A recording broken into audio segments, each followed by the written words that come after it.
মই খেতি বাতিৰ লগতে এনেকৈ জড়িত আছিলোঁ। আমাৰ ঘৰখন যিহেতু আগৰ পৰাই ৰেচম শিল্পৰ লগত জড়িত, মুগা পালন, এৰী পলু, পাট পলু এইখিনিয়ে কৰি আছিলোঁ মা দেউতাৰ লগত। মই গ্ৰেজুৱেশ্যন 2021 চনত কমপ্লিট কৰিছোঁ। তাৰ পাছৰ পৰা এইখিনি কামৰ লগত জড়িত আছিলোঁ।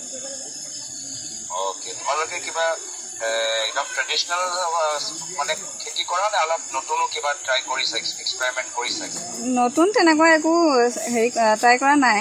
যিখিনি আমাৰ ধান খেতি আৰু সেই ৰেচম শিল্পৰ লগতে তেনেকুৱাই জড়িত। আমি আইজং, বৰা, জহা, ব্লেক ৰাইচ এইখিনি। সাৰ তেনেকৈ দিয়া নহয়, কেঁচু সাৰ তেনেকৈ ব্যৱহাৰ কৰা নহয় আমাৰ। আমি দুঃখিত তোমালোকৰ আজি বিপদৰ সময়ত আমি টিম পঠাইছোঁ তোমালোকৰ খবৰ ল'বলৈ।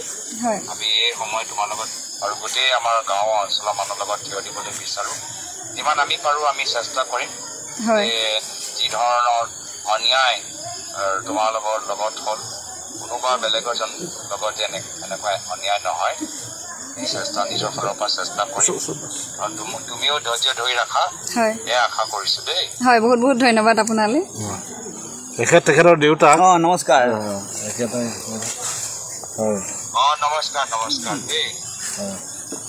ধৈৰ্য ধৰক আৰু হ'ব অন্যায় অত্যাচাৰ কৰিছে।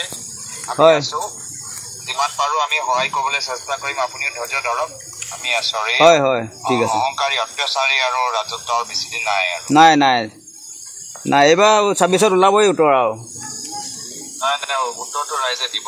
ৰাইজে দিবই উত্তৰ এইবাৰ আমাৰ ইয়াত চব জঙি হৈ আছে এইবাৰ। বুজি পাইছোঁ। ধৈৰ্য ধৰক দেই। হ'ব, ঠিক আছে।